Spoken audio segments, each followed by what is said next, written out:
మిత్రమా, ప్రతి యుద్ధానికి కూడా కారణం నువ్వే. సంపదని కోరుకుంటావు, అది దక్కకపోతే బాధపడతావు. అన్నీ నీకే కావాలంటావు, దొరకకపోతే డీలా పడిపోతావు. ఎందుకంత నిరుత్సాహం? నీ మనసుతో కాదు మిత్రమా, నీ ప్రతిభతో యుద్ధం చేయి. నీకు కావాల్సింది ప్రతిదీ దక్కుతుంది. ఎందుకంటే ఇక్కడ మనసుని అర్థం చేసుకున్నంత ఉదార స్వభావం ఉన్నవాళ్ళు ఎవ్వరూ లేరు. అయితే నీ ప్రతిభ కనపడాలి, లేదంటే నీ పనితనం కనపడాలి, లేదంటే నీ విలువ వెలకట్టలేనిదై ఉంటుంది. అంతే.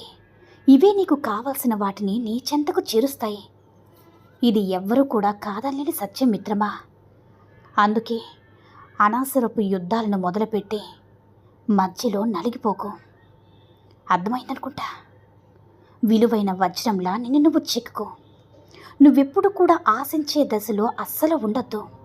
అది నిన్ను ఇబ్బందుల అంచుల్లోకి నెడుతుంది. ఒక్కసారి తీసుకోవడం అలవాటైతే నువ్వు సంపాదించుకోవడం మీద ధ్యాస పోతుంది. నీకిచ్చే వాళ్ళు కూడా రేపన్న రోజున నిన్ను చులకనగా చూడక మానరు మిత్రమా. వాళ్ళ చెప్పు చేతుల్లో పెట్టుకొని నిన్ను శాసించక మానరు. ఎందుకంటే వాళ్ళకి నువ్వు రుణపడ్డావు కాబట్టి వాళ్ళ ఆధీనంలోనే ఉండాలంటారు. నీకంటూ సొంతంగా నిర్ణయాలుండవు. స్వేచ్ఛ అనే మాట నీకు చాలా దూరం జరిగిపోతుంది. అందుకే మిత్రమా, ఒకటి చెప్తాను విను.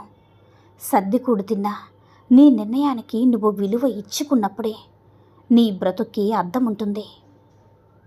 ప్రతిసారి ఓడిపోవు. నీకంటూ ఒక రోజు రాక అస్సలు మానదు.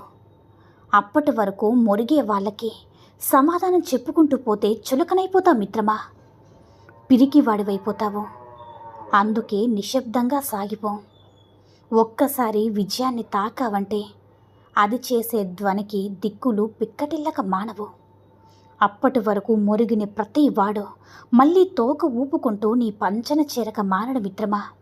అందుకే నువ్వు చేసే పని నిశ్శబ్దంగా చేసుకుంటూ వెళ్ళు. అర్థమైందనుకుంటా. నీకు నచ్చిన చోట నువ్వు ఉండలేని చోట సర్దుకుపోవాలి అనుకోవడం నీ గొప్ప కాదు మిత్రమా. నువ్వు ప్రశాంతంగా ఉండగలిగే చోటు వెతుక్కోవడమే గొప్ప.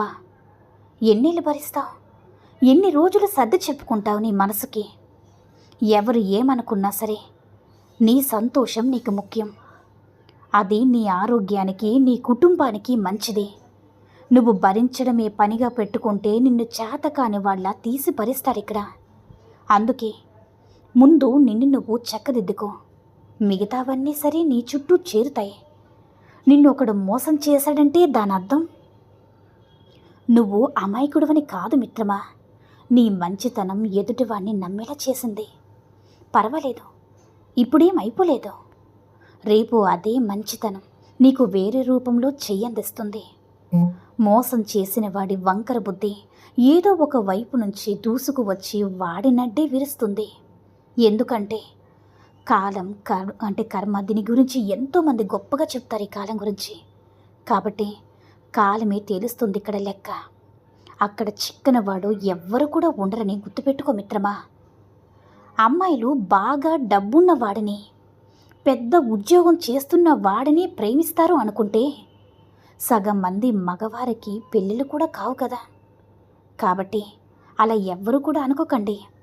వారిలో కొందరికి రకరకాల ఆలోచనలు, కానీ ఎక్కువ మంది కూడా ఒకే ఆలోచన. వాడు నావాడని. చేసుకున్నవాడు ఎలాంటి వాడైనా సరే ఆడవారు మాత్రం ఇలానే ఆలోచిస్తారు. కానీ మగవారు మాత్రం ఆడదాని కోసం ఎన్నో వేషాలు వేస్తారు. కానీ ఆడది మాత్రం మగాడి ప్రేమ కోసం మనసు పెడుతుంది, సమయాన్ని ఇస్తుంది, చివరికి ప్రాణం కూడా పెడుతుంది. కడదాకా ఉంటాడని నమ్ముతుంది.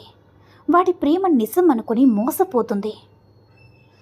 2-3 సార్లు ఫోన్ చేసినా నీ ఫోన్ ఎత్తకపోయినంత మాత్రాన నువ్వేదో తప్పు చేశావని, అదేంటో తెలుసుకోవాలని ఆతృత పడకు మిత్రమా.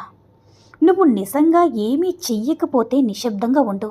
ఎందుకంటే చెప్పుడు మాటల వల్ల అవతల వ్యక్తి కలుషితమయ్యుండొచ్చు, నిన్ను అపార్థం చేసుకుని ఉండొచ్చు. కాబట్టి కాస్త తేరుకొనివ్వు.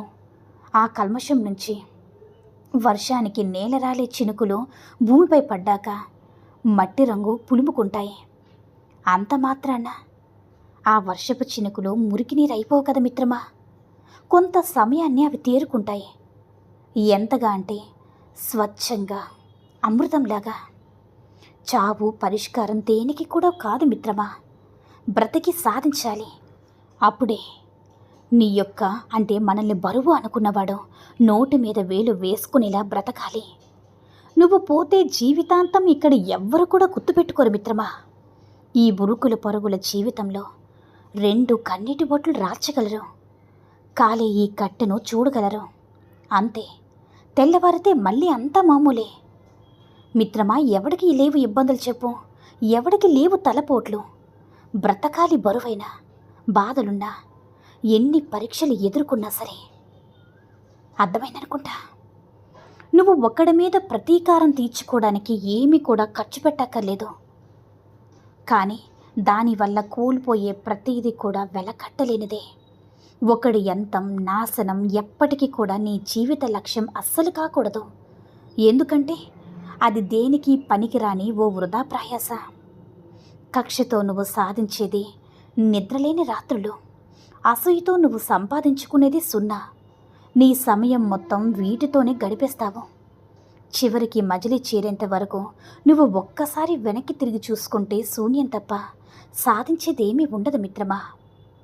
ఇప్పుడు ఉన్న ప్రతి గడియ మనల్ని వదిలి వెళ్ళిపోయి గతంలా మారిపోతుంది. రాబోయే రోజు వేగంగా మనల్ని తాకుతుంది. ఇక్కడ చెడైనా మంచైనా సరే అది రాక మానదు. ఎందుకంటే మారేందుకు అలా డీలా పడిపోతున్నావు. పద, కాలంతో పాటు ప్రయాణించడం నేర్చుకో.